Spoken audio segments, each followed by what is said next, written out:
On est de retour dans le Strasbourg Football Club. On parlait des gardiens qu'on a préférés du côté du Racing Club de Strasbourg. Ça fait déjà plus de 40 minutes qu'on est ensemble. On est très contents, hein, vous êtes très nombreux ce soir. On va parler du cas Kenny Lala. On en a déjà parlé il y a quelques semaines en arrière. Kenny Lala qui était homme du match, et une fois de plus, qui réalise quand même sur les 5 derniers matchs 4 prestations de très haut niveau. Kenny Lala qui est courtisé dorénavant par Bordeaux, Saint-Etienne et l'Olympique de Marseille. Est-ce que ça vous fait peur à quelques mois de Noël? Il partira, hein. De toute façon, il ne va pas rester au Racing, hein, je veux dire, avec ça la prestation qu'il fait, il partira. Après, il y a ce problème de contrat qui fait que comment il partira et à combien ou pas du tout, quoi. Mais après, ouais, il est en train de monter son niveau de jeu. Enfin, je pense que son niveau de jeu, de toute façon, il l'a toujours eu. Moi, je faisais partie des gens qui étaient un peu déçus par son repli défensif à l'époque, mais ça me regardait. Mais en tout cas, je pense que le 3-5-2, il lui fait un bien fou là sur le côté. Il a plus de liberté, il est ultra efficace et il est déterminant dans chaque match. Dans chaque match, il ramène sa pierre à l'édifice. Qu'est-ce que tu préfères? Tu préfères le vendre cet hiver pour un petit pactole, alors on ne sait pas ce que c'est un petit pactole, là ça peut être 5-6 millions, ou tu le gardes et tu le vends à zéro, mais par contre peut-être qu'il te permet de monter. Si tu réfléchis pour le club et pour le résultat, pour l'équipe, il faut le garder, quitte à rien prendre derrière et qui continue à nous ramener des points. Après, c'est vrai que financièrement, ce serait dommage. Ça serait dommage. La logique voudrait qu'il prolonge et qu'on puisse récupérer quelque chose. Maintenant, à ce niveau-là, la logique elle n'existe plus, quoi. Donc, c'est bien ça qui est dommage. Ouais. Des fois, on a l'impression que les joueurs ont du mal à. J'ai pas dit, c'est facile, ce que je dis, non pas la des bisounours, mais remercier le club. Parce que là, s'il n'avait pas été au Racing, il aurait été ailleurs. C'est évident. On n'a pas trouvé de. Il était à Lens. Voilà, on avait fait le coup à Oulu, il fallait le dénicher. Là, c'était déjà plus évident. Ouais. Mais j'aurais préféré qu'il prolonge ne serait-ce qu'un an ou un an et demi pour faire 2 ans à partir de maintenant et pouvoir le revendre à un prix correct. Mais j'y crois pas. Maxime, le cas Kenny Lala qui est en fin de contrat, on en a parlé il y a quelques semaines, on ne revient pas sur le même sujet en lui-même, mais surtout qu'aujourd'hui, il est en train de remettre quand on en parlait en fin de contrat, il était dans une période un peu creuse et là, il est au top. Oui, mais comme l'a dit Julien, même s'il était amené à prolonger, je pense que c'est un joueur qui ne resterait pas au club. Voilà, parce qu'il a encore un palier à franchir. Ça sera dans un club, si c'est en France, c'est le top 5. Moi, je le verrais bien dans une des grandes équipes de ce championnat et il aurait sa place pour moi. Après, voilà, c'est un dispositif qui lui convient parfaitement, qui le met vraiment en valeur.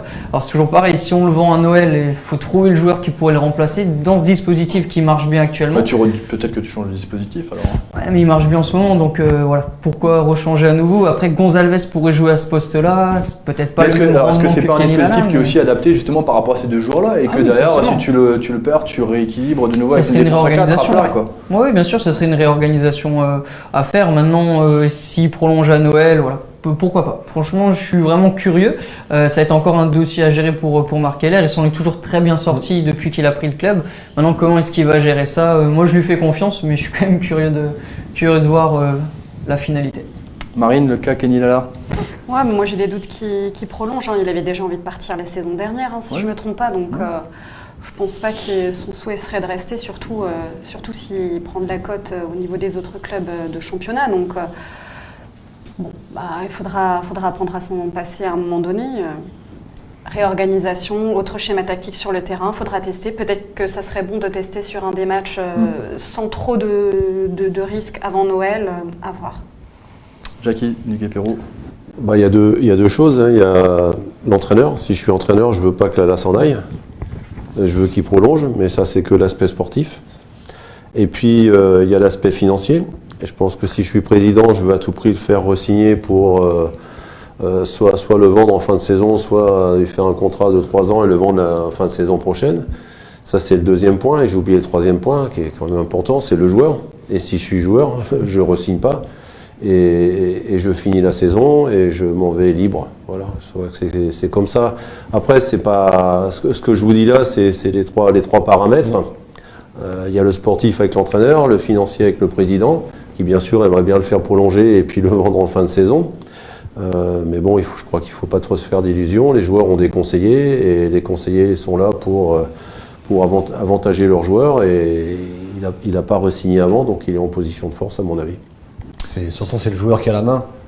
Maintenant, c'est le joueur qui a la main. Et Mathieu le disait, là, j'ai vu un commentaire, ça a été géré un peu tard. Alors après, comment ça s'est passé, je ne sais pas. Mais maintenant, on est quand même au pied du mur avec un garçon qui vaut quand même un peu d'argent. Et qui monte encore une fois en puissance maintenant. Ouais, et puis c'est un peu tard. Je pense que honnêtement, je pense qu'il re-signera. Je pense qu'il ne prolongera pas. Non, il ne prolongera pas. À mon avis, c'est aussi qu'il va Et Il va aller au bout. Il va aller au bout. La saison, avec Peut-être aller au qualités bout, qu'il a, et puis ouais. s'il continue comme ça jusqu'à Noël, on peut espérer quand même en tirer quelque chose de sympa là. Hein. À condition qu'il veuille partir.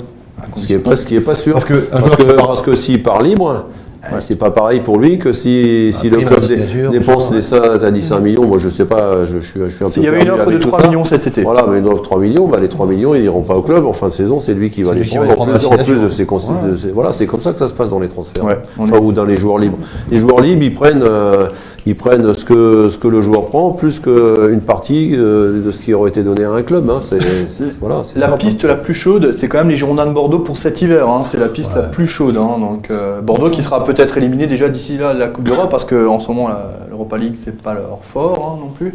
Bah, Et puis là de nouveau Ouais, perdu ouais, face à ouais. Montpellier. non mais ouais, c'est vrai que tu résumais bien, je le verrais pas dans un top 5. Ouais. Mais c'est quoi actuellement le top 5 Ligue 1? Il n'y en a pas de top 5 Ligue 1 actuellement. Il y a Lyon, Paris et le reste c'est pas un top 5. Ouais. Donc à la limite. Marseille encore. Ouais, mais voilà. Non, mais à Marseille, il y a ils plus de ont, à locomotive Marseille, derrière Paris, quoi. ils ont le japonais, ils ont Sarr, je veux dire.